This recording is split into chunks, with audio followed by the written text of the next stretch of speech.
सिद्धेभ्यः ओम नमः सिद्धेभ्यः ओम नमः सिद्धेभ्यः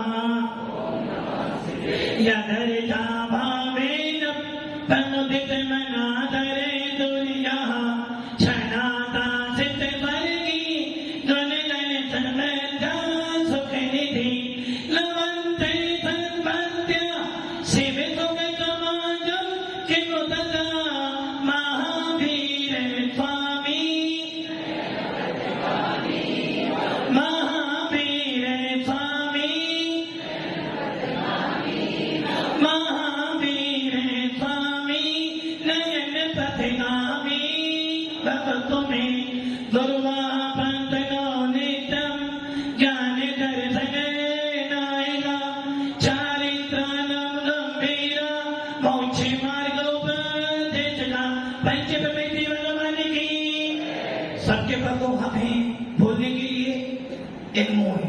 पंच प्रकृति भगवान की एक राधिनाथ भगवान की अंतिम सत्संगति भगवान महावीर स्वामी की आचार्य श्री कुंद कुंद भगवंत की आचार्य श्री उमा स्वामी भगवंत की आचार्य श्री विमल सागर जी महाराज की आचार्य गुरुदेव सरस्वती सागर जी महाराज की 3 करोड़ करोड़ मुनि रजों की द्वांत धान जिनवानी माता की बोले दिव्य तपस्वी आचार्यों की राष्ट्र संदेश और आचार्य श्री सुंदर सागर जी गुरुदेव की गुरुदेव की गुरुदेव की।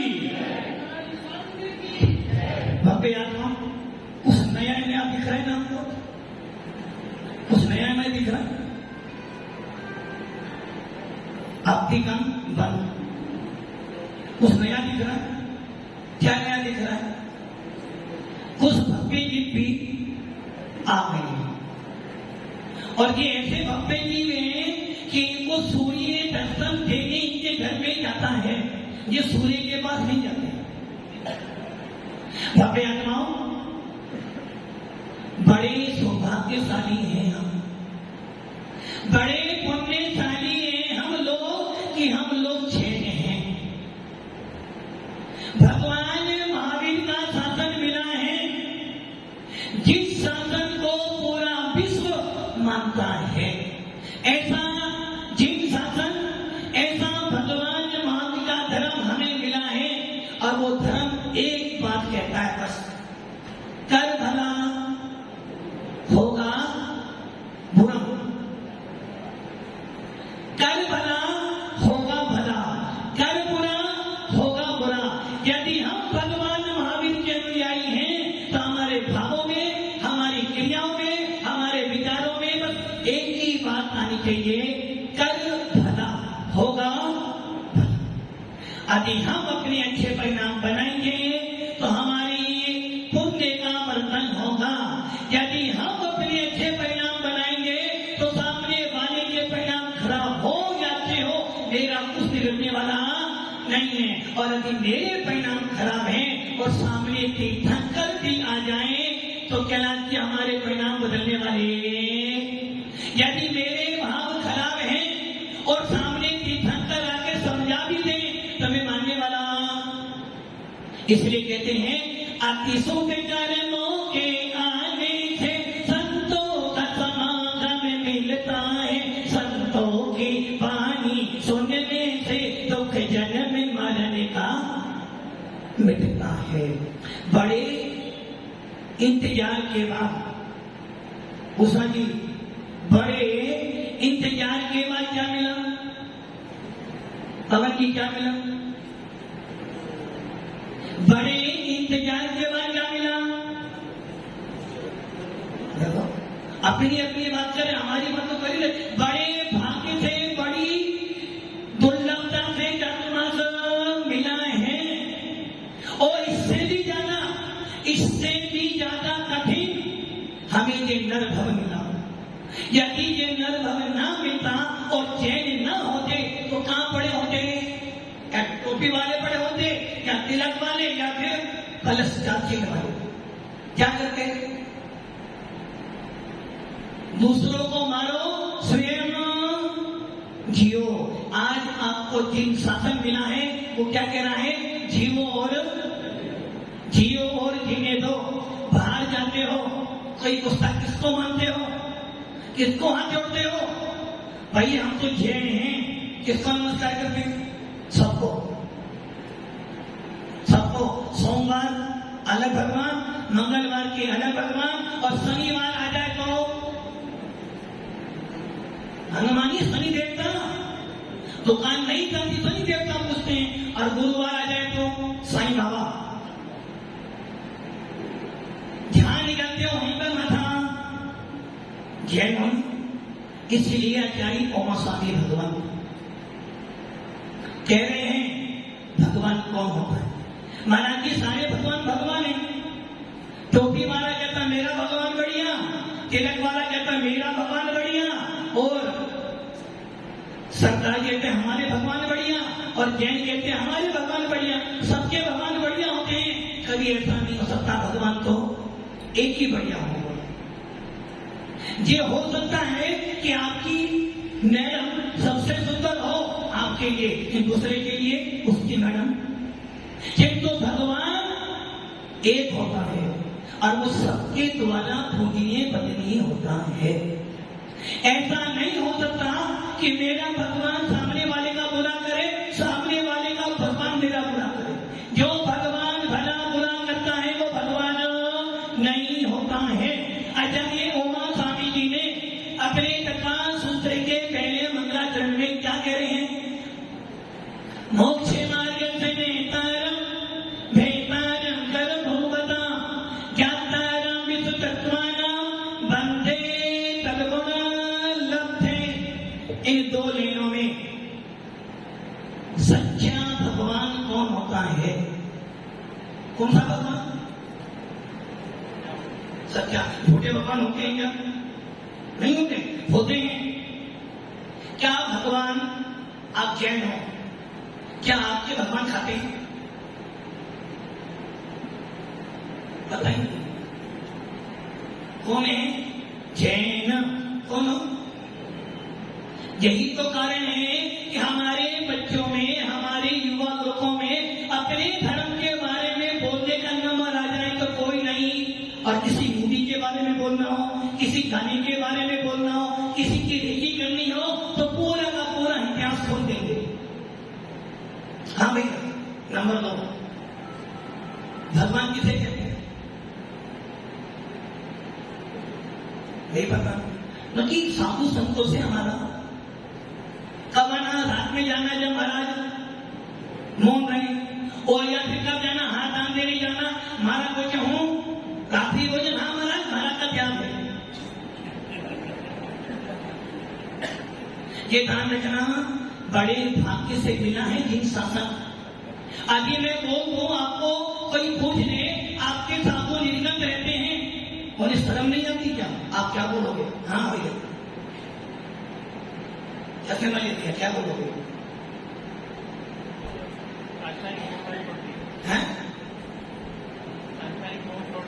संसारी मोह छोड़ दिया, इसलिए बस अभी ये उत्तर दोगे तो वो कहेगा भैया पहले थोड़ा पढ़ता था। हमारे भगवान निर्गम साधु निर्गम क्यों रहते हैं? क्योंकि जब भी कोई चीज पैदा होगा, आप पैदा हो गए थे कपड़े पहन कर रहते, पापा मम्मी पशु, अरे जो भी पैदा होगा कैसा पैदा होगा? अभी टोपी वाला भी पैदा होगा ना तो निर्गंध ही होगा, और जब मरोगे तो कैसे जाओगे? निर्गंध ही जाओगे ना। जब आया निर्गंध, जाना निर्गंध, तो कपड़े कहां से आए? इसलिए हमारा धर्म जो वास्तविक होता है उसको बतलाता है, इसलिए हमारे साथ निर्गंध रहते हैं। कपड़े क्यों पहनते हो? भवाड़िया भी कपड़े क्यों पहनते हो? जाना निर्गंध, आना निर्गंध, कपड़े क्यों पहने? पहनाए या पहने? कपड़े पहने या पहनवाए? जब बच्चे थे, जब पहनाए गए थे, जैसे जैसे बड़े हुए अभी कोई कपड़े उतारना तो पहन लेते हो, क्योंकि आपके मन में विकार है। अपने विकारी भावों को छपाने के लिए कपड़े पहनते हो, और जो साधु संत होते हैं वो विकारी भावों से रहित हो जाते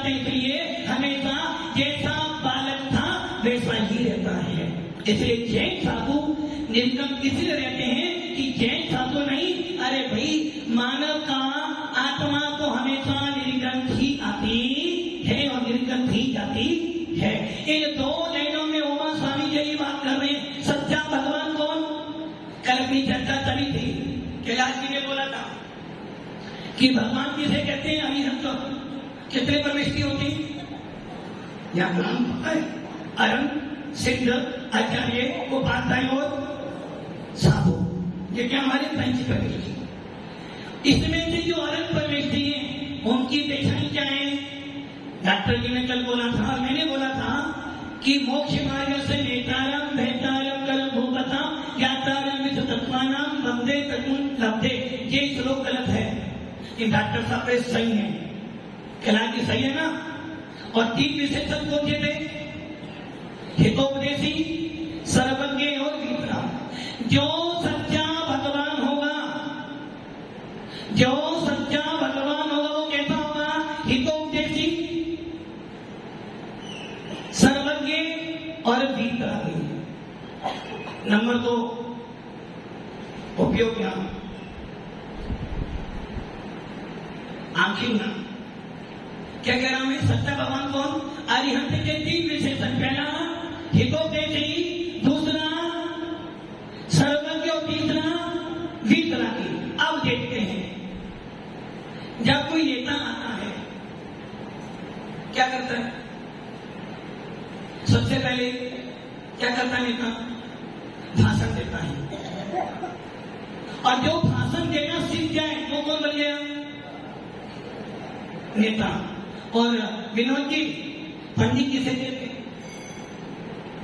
विनोद जी, नेता भाषण देना सीख जाए तो एक नेता को कुछ नहीं करना, बस जनता को पागल बनाने के लिए थोड़ा सा शब्द बोलना आ जाए, वो नेता बन सकता है। और आप देखो नेताजी को साइन करने नहीं आते, बन गए सीएम, बन गए एमएलए और साइन करने के मुठा लगाते हैं, किंतु भाषण सुन लो तो बस भाषण आना चाहिए और कुछ नहीं चाहिए। भले सेकंड के लिए तो बीए सीए भोग मारे बैठे, भाषण देना चाहिए। और एक विद्वान एक पंडित को, हाँ विनोद जी हम तो पंडित है नहीं, पंडित आप ही हैं। एक पंडित को भी जाना चाहिए, विधि विधान अच्छी तरह आ जाए। एक पंडित को अभिषेक कैसे कराना चाहिए, मकान का मुहूर्त कैसे करना, दुकान का मुहूर्त कैसे करना, लाड़ी कैसे करना, लाड़ी और दाढ़ी कैसे करना, जिससे क्या तो वो पंडित। अब आप ये सोचो, एक अरिहंत बनने के लिए क्या चाहिए? सबसे पहले हित का उपदेश। हित किसमें है? हित किसमें है? मोक्ष में। मोक्ष का मार्ग क्या है? कोई बताएगा इसमें से? मोक्ष किसे कहते हैं? अच्छा ये बताओ, दुकान कौन कौन चलाता है? सब चलाते हैं। दुकान पे माल लेकर आया, माल बहुत भरा हुआ, टेंशन क्या है तुमको? माल भरा हुआ टेंशन क्या है? कस्टमर की नहीं है टेंशन, पैसे की भी। ये जो मैंने माल भरा सारा खाली होना चाहिए, कस्टमर आए ना, माल खाली होना चाहिए। और माल खाली ना हो तो टेंशन है ना। महाराज जी इतने बड़ा सीजन चल रहा है, सारा माल ऐसे पड़ा और सारा माल खाली हो जाए तो क्या हुआ? क्या हुआ? अच्छा हो गया ना। वैसे ही मोक्ष का मतलब क्या है? जो आत्मा 8 कर्मों से बंधी है, जो आत्मा राग देश क्रोध मान माया लोभ से भरी पड़ी है, वो कौन है? संसारी। और गिनती के हट जाएंगे, क्या मिल जाएगा? मोक्ष। और मोक्ष का मार्ग क्या है? वरुण जी, मोक्ष का मार्ग क्या है? नहीं पता? अच्छा, यहां से बंबई जाने का मार्ग क्या? बंबई कैसे जाओगे? यहां से उदयपुर, पता है? और मोक्ष का मार्ग कौन हो? कौन से जैन हो? नाम वाले रात में खाते छूट। चलो बोलो, आज से रात्रि में झाड़ू पे डाल के हाथ बनेगा क्या? क्या हुआ सेठ जी? हाँ, रात्रि भोजन क्या? चारों प्रकार के हाथ पानी का। मगर जी चारों प्रकार का नहीं। अब बताओ जैन होना, रात में खाते हो अंजना पानी भी, और आलू प्याज के बिना तो हमारा काम चलता ही नहीं। यदि आलू मिल जाए तो स्वर्ग मिल गया, और लौकी मिल जाए तो, और पिज्जा मिल जाए, पिज्जा फिर तो मोक्ष का मार्ग क्या है? सम्यक दर्शनी जनाने दर्शनी मोक्ष मार्ग रत्नत्रय मोक्ष का मार्ग है। ऐसे रत्नत्रय को धारण करने वाले, ऐसे रत्नत्रय के स्वामी जो होते हैं उन्हें कहते हैं हितोपदेशी। हित का उपदेश देने वाला कौन? हित का उपदेश देने वाला कौन हो सकता है? हितोपदेशी। किसने हित का उपदेश दिया है वो पहले से हित के मार्ग पर चलता, फिर उपदेश। एक बुढ़िया दादी अपने पोते को लेकर एक विद्वान के पास गई, विनोद जी के पास। बोली विनोद जी ये है ना मीठा भोग खाता, इनका क्या करो? अब विनोद जी बोले 2 दिन बना। अच्छा स्वयं विनोद जी भी क्या आलू खाते हैं? खाते तो विनोद जी आलू खाते हो? चलो आज से आपका जीवन भर का आलू क्या? भारत कली में तो पंडित जी कैसे होते हैं, प्रवचन के आलू अलग, भात के आलू। तो ये ध्यान रख लेना, उपदेश देने से पहले मेरे में वो गुण होना चाहिए। इसलिए आचार्य भगवत कह रहे हैं जो मेरा आर्यन होगा वो कैसा होगा? हितोपदेशी, जिसने स्वयं मोक्ष के मार्ग पर चला है, जिसने स्वयं अपना हित किया, उसके बाद इसका उपदेश देता है। इसलिए हितोपदेशी कौन होते हैं? अध्ययन भगवान।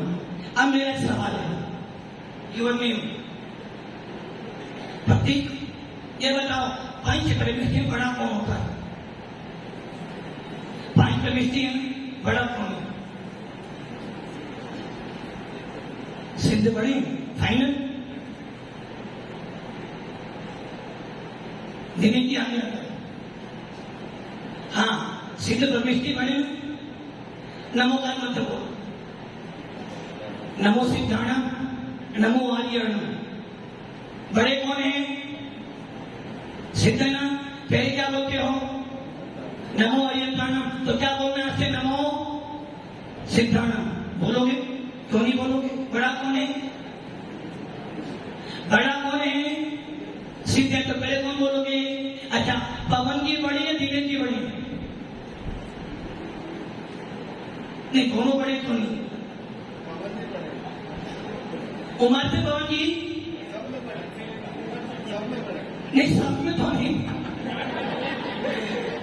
मैंने मतलब एक नेता क्या बोलेगा, भाषण करना सीख गया तो नेता सुपर बन सकता।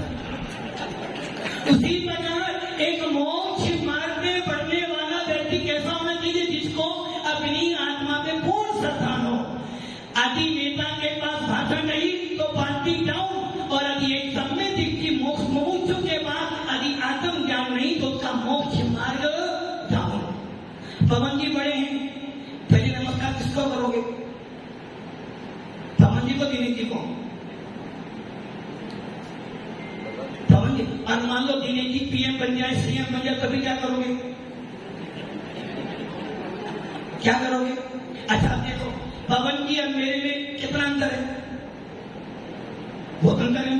बड़ा कौन है? गलत। अभी आपने बोला दिनेश जी पवन जी बड़ा है ना, तो मेरे में बड़े में दोनों बड़ा कौन है? मैं कैसा बड़ा? मेरी उम्र के उनके बेटे हैं। हाँ, बड़ा कौन? पवन जी बड़े। बड़े तो पवन जी हैं, लेकिन भाई पवन जी बड़े तो हैं, उम्र से बड़े हैं, किंतु मेरे पद पर मैं जो बैठा हूं ये पद उनसे बहुत बड़ा है। इसलिए क्या करोगे पहले? और दिनेश जी बैठे, पवन जी बैठे तो पहले पवन जी, और दिनेश जी बन जाए पीएम सीएम तो करोगे। तो ये ध्यान रखना, बड़े कौन है? सिद्ध भगवान। राहुल जी बड़े कौन? सिद्ध भगवान आपने बोला क्या? उषा जी उधर मत देखो, वो आगे इधर देखो। बड़ा कौन है? सिद्ध भगवान। कल सवाल था ना अमित की आएगी क्या? अमित की है। बड़ा कौन है? सिद्ध। आपने क्या बोला? नमो अरिहंताणम। ऐसा क्यों? क्योंकि अरिहंतों के 4 कर्मों का विनाश हुआ है, सिद्धों के 8 कर्मों का विनाश हुआ है। बड़े तो सिद्ध हैं, किंतु भैया हम लोग सुनाते हैं जिससे काम बनता है उसको सबसे पहले अरिहंत भगवान बड़े हैं या सिद्ध बड़े हैं? तो सिद्ध बड़े। पंडित जी बड़े कौन है? तो आप सबसे पहले क्या बोलोगे? वो उपदेश देते इसलिए बड़े। अच्छा, अरिहंत उपदेश देते हैं, सिद्ध उपदेश नहीं देते इसलिए बड़े होंगे। पंडित जी सामाना है। अरे भाई बार बार सुनते हो यदि हमें। अच्छा ये बताओ, घर में एक मम्मी है और एक पापा है। एक बच्चा आया, बच्चे को ये किसने बताया कि ये इसका बाप है? सेठ जी किसने बताया? पापा ने बताया। एक कहावत है ना, मन जाने पापा, मन कहता तूने पाप किया और मम्मी बताती है पापा। एक माँ होती है जो बताती है बेटा ये तेरा पापा है। तो पिताजी बड़े होते हैं, माँ बड़ी होती है। बड़ा कौन है? नहीं, आप अपनी मत बोलो, पापा या मम्मी बड़ी होती है। अच्छा ये बताओ, जब दुख आता है सबसे पहले क्या बोलते हो? अरे माँ आता है। जब में कौन रहता है? माँ। और कोई बहुत बड़ी घटना घटे तो क्या रहता है? अरे बाप रे। बाप कब याद आया? जब कोई ड्रामणी वस्तु देखी, जब बाप याद आया। किंतु माँ कब आती है? जब दिल पर चोट। सबसे बड़ी कौन होती है? माँ। की माँ ने चलना सिखाया, माँ ने हमें खाना सिखाया, माँ ने बोलना सिखाया और माँ ने बताया कि तेरा बाप है। इसलिए माँ के चरणों में तो तीनों जहान होते हैं, तीनों लोग होते हैं। एक उदाहरण आता है, सिद्धि के 2 लड़के थे, ऐसा वो लोग मानते हैं। और सिद्धि ने बोला जो सबसे पहले 3 लोग की वंदना कर आएगा उसका स्थान सबसे पहला होगा। अब गणेश जी कौन?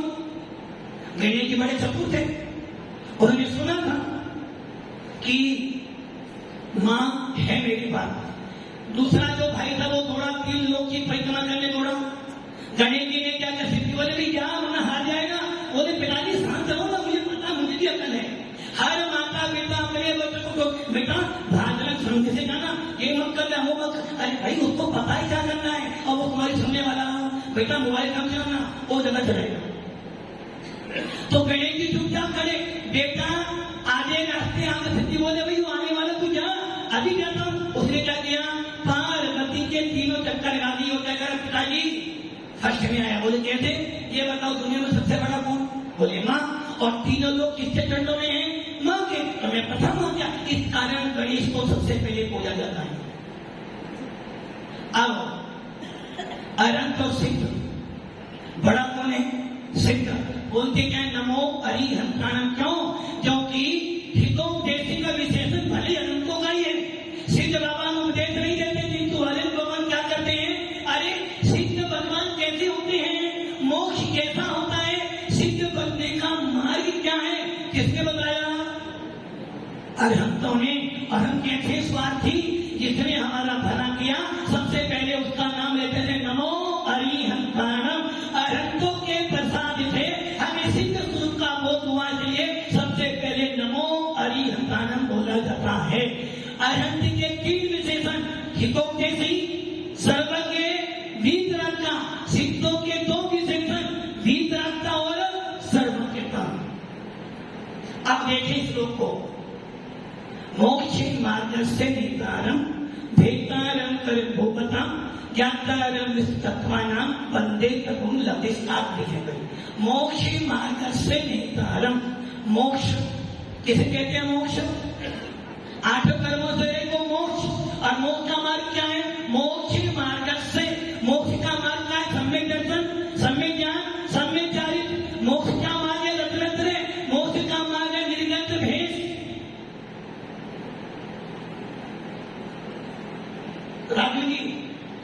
आपकी पहचान क्या है? आपकी पहचान क्या है? नाम मान लेते हैं। हाँ भैया, आपकी पहचान क्या है? जैन हो, कैसे मान दो जैन का? दाढ़ी बड़ी हुई है, देखो वो दाढ़ी, सब दाढ़ी वाले बैठे, बस एक टोपी पहना दो।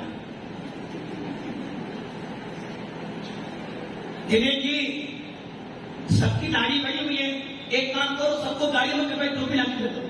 अपने आप कीजिए भैया, कौन आ गए? कौन? एक टोपी पहने तो क्या लगोगे आप? क्या लगोगे? अल्लाह, है ना? और एक तिलक वाला हो तो हिंदू, और फलस्तीन हो तो, और पकड़ी बंदी हो तो तुम्हारी पहचान क्या? हाँ, पहलवान जी, आपकी पहचान क्या है? जैन हो ना? आपकी सिर्फ एक पहचान, वो कौन सी है? निर्ग्रंथों का मार्ग, निर्ग्रंथों का मार्ग हमें प्राणों से भी प्यारा। अरे हम वो जैन हैं जिनके सब निर्ग्रंथ रहते हैं। आपकी पहचान किनसे है? इनसे। तो ये समझना, मोक्ष किसे कहते हैं? आठों कर्मों से नहीं। मार्ग क्या है? दत्तरत्न अथम निर्गम साधु को ही मोक्ष मिलेगा। ऐसे मोक्ष मार्ग के जो नेता हैं उन्हें कहते हैं मोक्ष मार्ग का नेता। इस शब्द से कन, हाँ केला जी, इस वाक्य से कौन शब्द मिलना है? मोक्ष मार्ग से निकाला, इससे क्या मिला? हितोपदेशी। अधिक कोई आपसे पूछ ले कि आप कहते हो कि अनंत कौन होते हैं? जितने हितोपदेशी हो, सर्वज्ञ हो, वितरागी हो। जब ये श्लोक पढ़ते हैं, मोक्ष मार्ग से नेतारम भेदारम करम भूमता ज्ञातारम तत्वानाम बंदे तत्लब्धे। 3 गुण का है। तो पहला चरण क्या है? मोक्ष मार्ग से नेतारम, अर्थात मोक्ष के मार्ग के जो नेता हैं, अर्थात जो रत्न के स्वामी हैं, जिन्होंने हित का मार्ग अपनाया था और हित का उपदेश देते हैं। इस वाक्य से हो गया हितोपदेशी। अब दूसरे पर आ जाओ। भेतारम करम भूभताम, भेतारम करम भूभताम। गिनेश जी, कितने कर्म है आपके पास? आपके पास कितने कर्म है? 8। किसने बताया?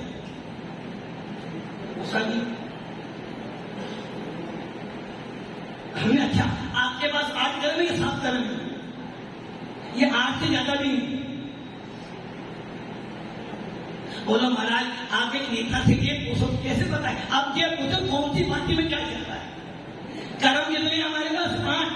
कर्म कितने हमारे पास? 2। कर्म कितने पास हमारे पास? 4। कर्म कितने हमारे पास? 148। कर्म कितने हमारे पास? 168। और कर्म कितने? असंख्यात लोक प्रमाण। प्रैक्टिकल कर लो। एक समय में कितने परिणाम बनाते हो बेटा? कितने परिणाम बनाते हो? घर जाओ, उस बोल के तो परिणाम खराब, मैडम को भी है या नहीं है? आती हो गई सब, है ना?